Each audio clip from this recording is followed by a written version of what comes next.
Hey guys, good afternoon. It's been a while since I posted, so I want to say hi to y'all. Hopefully, y'all are doing well.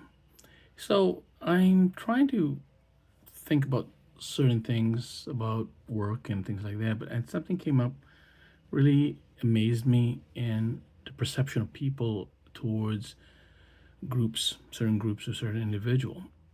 So, for over 30, 40 years, I've been doing a lot of behavioral analysis, things like that, because it's something I enjoy, and part of my classes and courses. But what really is mindful is when people take their time, sit back, and just look at everything around them. And I do that a lot, just part of what I do and what who I am. So a few weeks ago, I sat down and I had my lunch in one of the places over here, and it really is amazing how you can see how people are in their daily life. And it's so amazing because sometimes you assume things, but it's during a time where people have to interact with each other, where often we see a glimpse of a person's own character. That's the best way to say it. So I sat down, I looked at some people and this and that. It makes me laugh what people would prefer to buy versus what people should get. And that's part of being human. I have no problem with that. But it amazes me when I hear adults, especially adults, who tells their kids they can't buy this, they can't buy this, but they indulge in buying the things they want. It's really is fascinating. And somebody said something to me a few days afterward when I was talking to the person. They said, "Didn't your parents do that?" Oh no. My mom said it best. We don't buy anything that we don't need, especially when we're living paycheck to paycheck. But when I see people living paycheck to paycheck and they indulge themselves as adults, but they forget to indulge also the children, you have to think about the situation. I understand that. I respect that. And that's why I told my friend. But it's really demeaning when you lie to your children and say, well, we can't afford that right now. But you turn around and buy a $25 wine or alcohol. And the kid is only asking for a $2 candy bar. Maybe it's not good for her. I understand that. I reflect that. But as the time goes by, you see the same trend over and over. The reason I'm saying this is that we have grown up, and I see people promising things to others, and in turn, they turn around and they do it themselves. Good example: when a person promises something, I have one philosophy here. You got to do your best to tell the truth. Be honest. I have one rule. It's called honesty. And why I have one rule is simple. If you provide more rules to a person, sometimes they'll forget about it and they'll have an excuse or a reason why they don't do it. They did not do it. That's a big problem. I learned that years ago. So I created a one rule system. If you're not honest with me, then we already are messed up.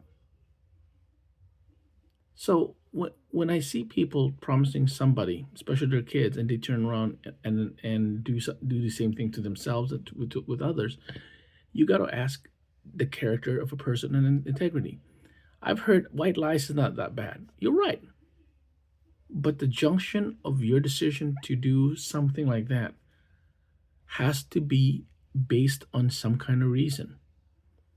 Why am I saying it more and more? Because I'm seeing it more and more every day when people are unable to tell the truth. Truth is hard. I know that. That's why the one rule system is hard. Am I perfect? No. Do I have flaws? Yes.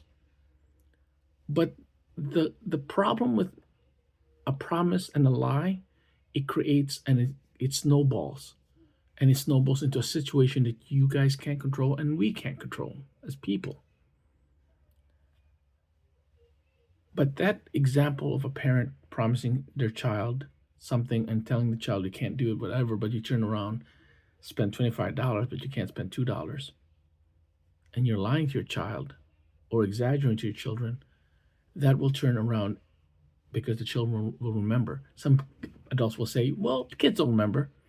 When you were a kid, did you remember what your father and mother said to you? And wait a minute, they lied to me. That's a precursor.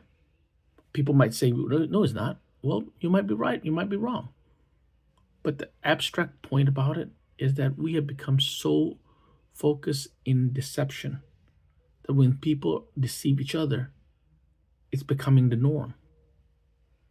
I was taking an ethics question a few weeks ago, and it was very funny because the question reflected what I just said. When you're given a chance to be reflective of your situation, are you going to be as honest as you can or as deceitful as you can? That is an ethical question that I have asked in many situations. You look at you sit back and look at yourself and look at the situation we're in. How flawed are we? Very flawed. How crucial is honesty to your situation? That question has been raised many times, and the answer is very simple. And I see it every time, and I've asked this question many times. It's flawed for one main reason: we will tell the truth if it fits the narrative that you're trying to cover.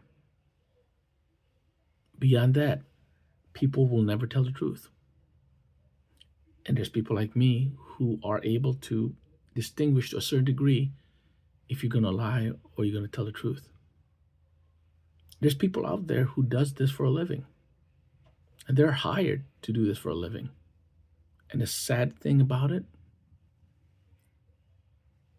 it's going to keep rolling and rolling until somebody's willing to say, you know what, this enough is enough. If you can't tell the truth and you can't take the truth, you got to understand the repercussion of your deception, the repercussion of certain things. Now, people will say, well, we have to balance white lies to this lie. You're right. I understand that. Believe me, I understand that every day. I do. I have friends who does this for a living. But the reality is, how far are we willing to do? Because the question is, when that mother was deceiving her kids, telling you can't afford anything but turn around and buy $25 alcohol, do you think that's gonna have a ripple effect on that child later? The answer is yes. So the ethical question is, how far are you willing to create a deception? And what kind of character are you trying to show to your children? And what ethics is boundful to you? Are you bound by certain ethical values and situation, or do you follow certain criteria that is based on something else? Simple question, not a simple answer. I already know that. You guys need to think about it. This is why I love to tell and talk stories about you guys, about everybody and each other, because it's something to reflect on our situation. I love ethics. I love philosophy, and it's something I enjoy talking about because as much as you think we are perfect or not perfect, we're all the same. In the end, we have to help each other. So for now, take care, stay safe, and of course, enjoy what life brings. See you later, folks.